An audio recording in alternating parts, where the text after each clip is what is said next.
Gang Minecrafters, it's your boy MC Rep, and this year's mob vote is coming close. This year, the mob vote for 2021, Mojang is letting us pick between 3 very useful mobs, those being the Glare, the alot, and the Copper Golem. Now, I want to go through each mob, talk about kind of maybe pros and cons, and talk about what they do, what people say they do that might just be like a little bit of misinformation that I think that I want to help clear up just in case people accidentally use this information to influence their vote. And then in the end, I'll talk about what my vote is and why I think I want to vote for the one I do want to vote for, and kind of what my second and third choices are and why, so that I think everyone can be on a better playing field in terms of the information and accuracy, so that our vote can go well. With that being said, the first mob that Mojang showed us was the Glare. Now, as they described, the Glare will essentially get angry if we're in a spot that is dark enough for monsters to spawn. That's kind of just the simple thing that Mojang said, that it'll just like fly around. I guess it looks like it spawns in caves. Wasn't confirmed, but the only thing we really do know is that it'll follow us, it'll go into dark areas for us, and once it reaches an area that is dark enough for monsters to spawn, it will kind of growl, make a noise or something, so that we know that that area is too dark.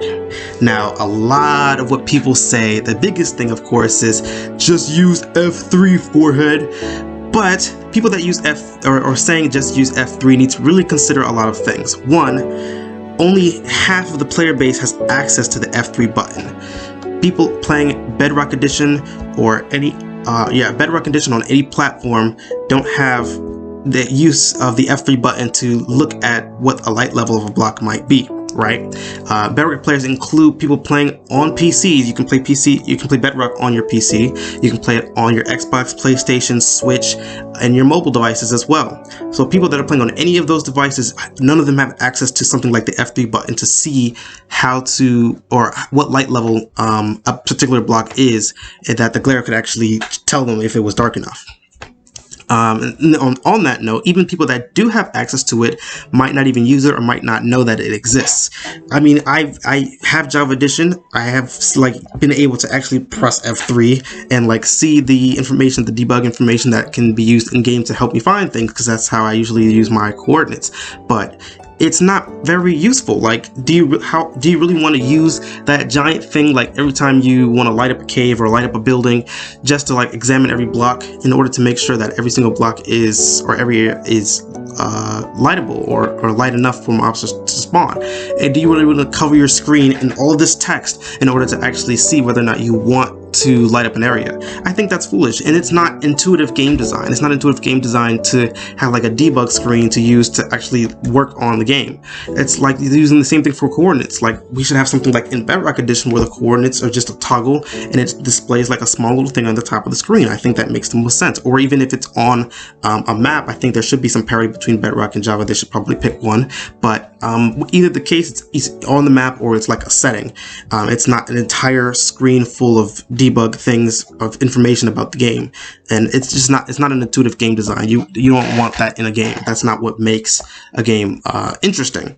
The Glare in this particular case does actually make an in-game usage for that type of thing, and it will apply to the majority of players, because the majority of people do play Bedrock, and Bedrock is across a lot of platforms that don't have F3. So I think it's pretty safe to say that the majority of players in Minecraft don't have the ability to use F3 at this moment. Now, I think the second biggest thing that people keep saying about the Glare is that it won't be useful because mobs only spawn on light level 0, which is extremely false. I think I understand where this is kind of coming from. I was looking up YouTube videos about the snapshot in which the light level changes occurred, and if I'm correct, I can see how that particular YouTuber kind of explained that it seems mobs are only going to spawn on light level 0. They didn't actually show the text on the snapshot update that explains what they say. So if you can look right here, what it actually says is that mobs won't spawn on blocks whose blocks light is 0, blocks that don't give off any light, essentially. So for example, if a mob was able to spawn like on a brown mushrooms actually produce a light level of 1, a mob shouldn't be able to spawn on a brown mushroom, because that block produces light, not that it's at light level 0, for example. Does that make sense?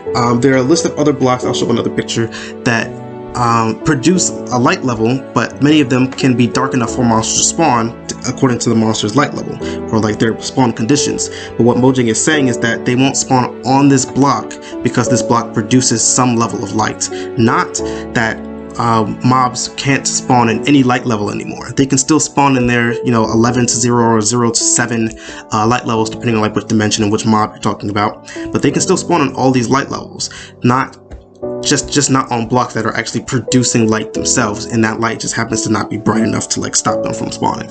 That's what it's saying, and this is extremely clear by the little thing they put in parentheses saying that skylight still prevents mob spawning. If that wouldn't make sense to say at all if mobs only spawn in light level 0. They're saying that because the sunlight can shine on blocks that don't produce light, like I think grass. I don't think grass produces light, so they can spawn on grass even if it's or only when there's no sunlight. But if there's no sunlight, or if there is sunlight, the sunlight will still prevent it because that block doesn't produce light. And so naturally, without the sunlight, they'd be able to spawn there. But now that we have sunlight, the mobs won't be able to spawn there. That's what they're saying. But if it was completely light level 0, that sentence doesn't even make sense to say, because obviously it's not light level 0 during the daytime in a block that's in direct sunlight. So now that we've cleared that up, you can realize that the glare is actually useful to some extent, right? The glare is not like just gonna fly to light level 0 and find or just find a block that's in light level 0 and growl once it gets there. It will still do the same for like 0 to 7 or 0 to 11. We don't know its specific range yet, but if we're talking about in the overworld, and if we're talking about the majority of mobs, that's the light level we're considering, like 0 to 7. And the glare will be able to detect those specific light levels to make sure that we can light those up appropriately. The second mob that Mojang has showed us is the alot. Now the alot, a little blue fairy type of mob that, as Mojang is saying, will collect items for us, essentially. Now there was definitely a lot of confusion on what this mob actually does, so kind of what it does and what people say is kind of going into one for this one, because I think this one definitely had the most amount of controversy as to actually what it does. But what Mojang showed in the aesthetic trailer was, Jeb gave the alot a cookie, it flew away and brought back more cookies, right?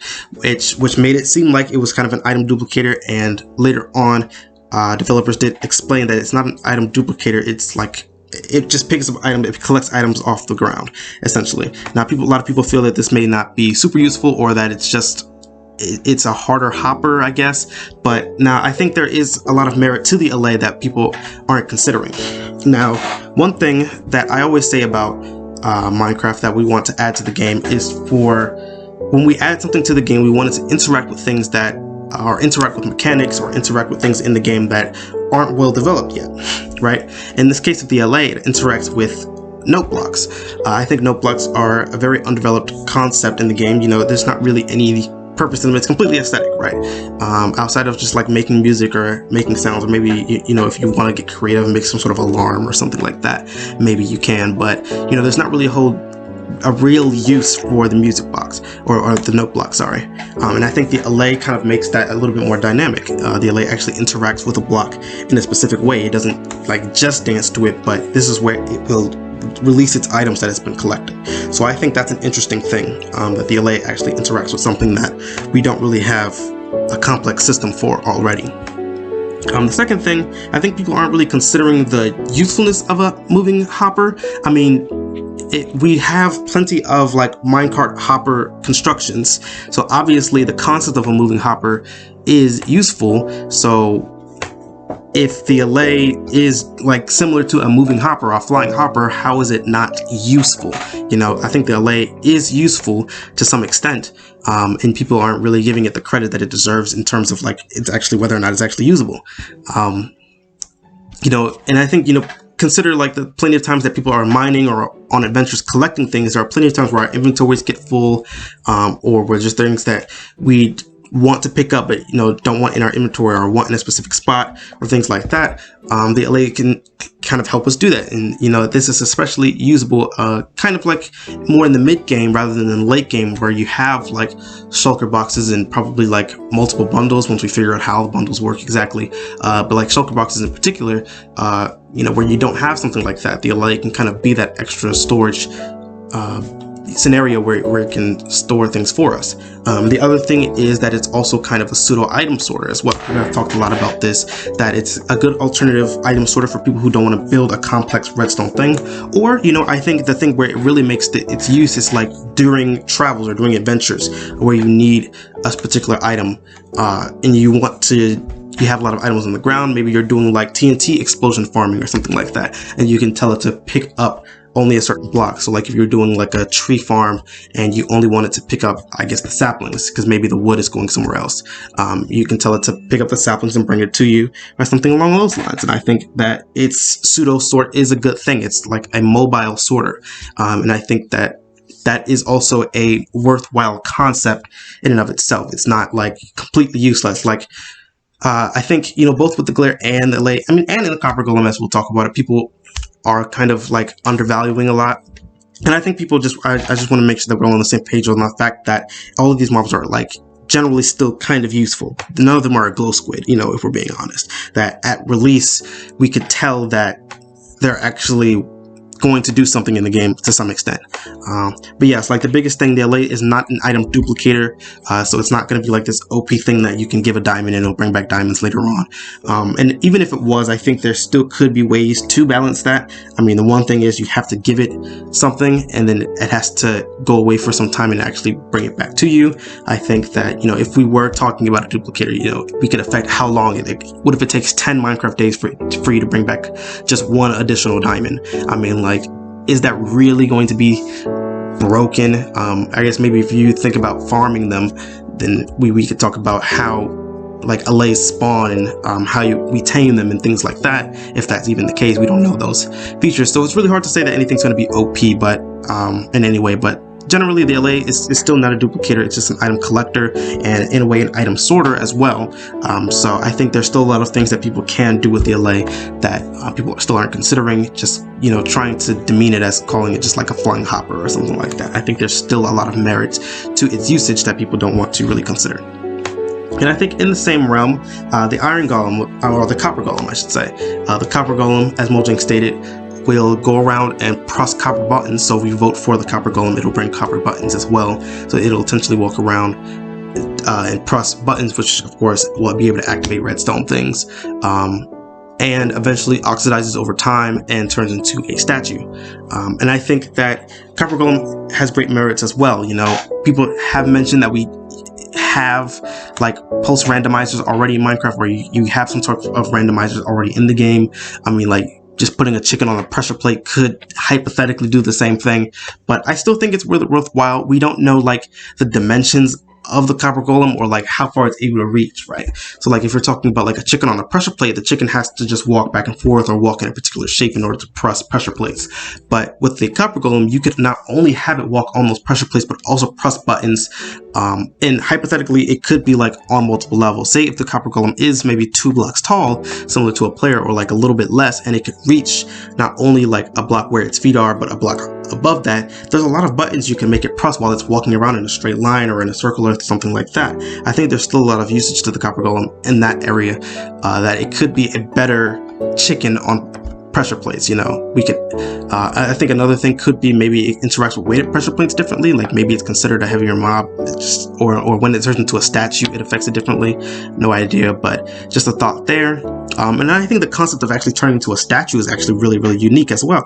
I think the only thing that we probably have as close would might be a shulker, and of course we can't really like interact with shulkers freely, given that they're kind of an independent mob. But given that we can actually work with a copper golem statue, we don't know the specifics of if it's actually considered a block, if we can unoxidize it and turn it back into a useful mob, if we can even unoxidize it automatically, like maybe with like a dispenser, like how we can automatically sear sheep. Maybe we can do that with the copper golem as well.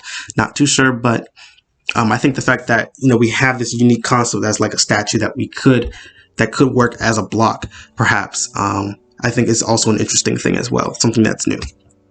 I think all in all, I think my personal vote, drumroll please, tell me if this is what you guys actually go to the comments right now and guess what you think I'm going to say in the next 20 seconds, what my vote is. But my vote is, well, first place, let me be specific. First place vote is Copper Golem. My first vote is Copper Golem. I really like the idea of the statues. I would prefer to actually have something that interacts with buttons and pressure plates more effectively. I think it's a much more effective pulse randomizer, if you want to call it that for a technical term. I think that I would rather be using a copper golem than a chicken, you know, just for example, or another type of mob. I think another thing is, the biggest thing is that it actually gives more use to copper. I think, you know, outside of like once I make a spyglass, I don't really want to use copper. I personally am not like a very decorative builder, so I think copper is a very beautiful block. I love it. I love the oxidation of it. I love the waxing looks of it. I think it's a very beautiful block, but I myself am not really a builder, so I wouldn't really want to use it. But I think that giving the copper a non-building use, something that we can want to like create multiples of, because maybe if we can't automatically unoxidized copper golems, or if we can't unoxidize them at all, we'll have to make more. You know, we have an incentive to actually make more of these, rather than, you know, I don't really need to make too many spyglasses. Like once I make one or two, like the one I use, if I ever use it, and a backup, I'm pretty much good. And if I'm not really building with copper, I don't really have a use for copper anymore. Then it's kind of just an ore that I see that I don't really want. Like, I guess experience, but outside of that, there's not really anything that I would use copper for. But I think Copper Golem actually gives another use for copper that I would actually want to use, that's in a non-building way, so it applies to a wider player base. I think that's really good. I think my second vote would go to the glare. I do think that I personally, when I'm doing a lot of building and lighting things up, especially like interdimensional travel, when I'm doing a lot of lighting, or even like when I'm lighting up like just my areas and villages and things like that on different worlds, I definitely like the idea that, or relates to the idea that I can't always tell, especially because I play Bedrock most of the time, that I can't tell what the freaking light level is. And it's not just light level 0, and a lot of the light levels, like, you know, in the middle still kind of look the same. So, you know, it's kind of hard to tell if it's an 8 or a 7, and then I'm trying to count from a torch, like how far it is from a torch, and then there's multiple torches interacting with the light source and things like that. And then I can usually only count it at nighttime because it's harder to see during the day. A lot of it's a bit annoying. I think the glare could actually make that a little more useful, or a little easier. I think the glare probably needs a second use, like maybe if it dies, it drops something too, or it scares a particular mob away. Maybe, like, I feel like the glare does need something else, because otherwise, I guess, like, maybe I'll just put it on a leash and put it around the area that or like I'll put it on a leash and drag it with me while I'm trying to light up, and I'll drag it around the village to make sure every area of the village is lit up, and then I'm good. Like, I feel like the glare does kind of need something else, maybe. Like maybe there's a way to make it follow you, or like, we don't know all the specifics about the glare yet, or like any of the mobs really, like in terms of like taming, or you know, how they follow you, how do you tame them, where do you obtain them, things like that. So if the glare does win, I would hope to see a lot of those details early on, so we can have a lot of input of how we want the glare to be implemented in the game. But I still think the glare is my second choice, and then of course that would make the allay my third choice, which of course I still don't think is like a bad choice. Like, I would still choose the allay over like the glow squid, to be honest. I would choose almost anything over the glow squid, if I'm being honest. So I still think the LA still has some use. I like the idea of kind of like seeing this thing in action. I think seeing it in action, especially in conjunction with the redstone build, would be pretty cool. Of like, there's some sort of redstone contraption that puts items on the ground. We give it something so that it can constantly duplicate, or not duplicate, like go over there and collect the items and bring them back. So you know, we're duplicating it in our chests in a way.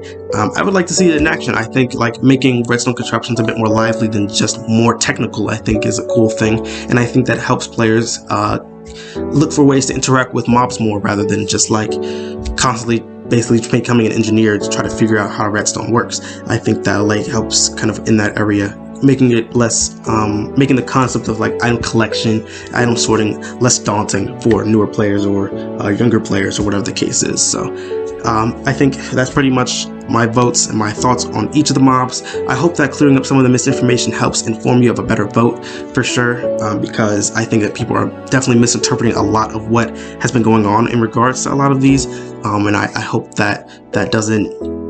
I'm really afraid of that affecting the vote for sure. Like if everyone just gets on the glare losing votes because people think that mobs only spawn in light level 0 only. I think it's not good. And things like that. Same thing for the LA about like, oh, it's gonna be OP if it duplicates items or something like that. And the copper golem, like, you know, whether or not we'll actually be able to oxidize it, or how much copper is it going to cost, or we have other pulse randomizers, so it's completely useless. You know, things like that. If we're not actually considering these things in action and the scenarios in which they will actually be useful or most useful, then we'll have a more informed vote. But with that being said, Minecrafters, thank you so much. Looking forward to Minecraft Live this weekend. Excited to see what's the next update. I can't even imagine. I'm pretty excited. My guess now is end update. That is my guess. I mean, if I'm not, that's my guess.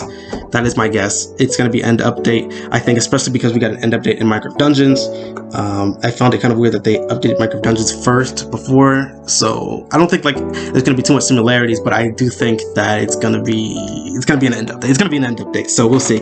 But with that being said, don't be a Fortnite fool, Hytale hypocrite, or Roblox reject. Always be an amazing Minecraft master. Stay blocky. Copper Golem for the win.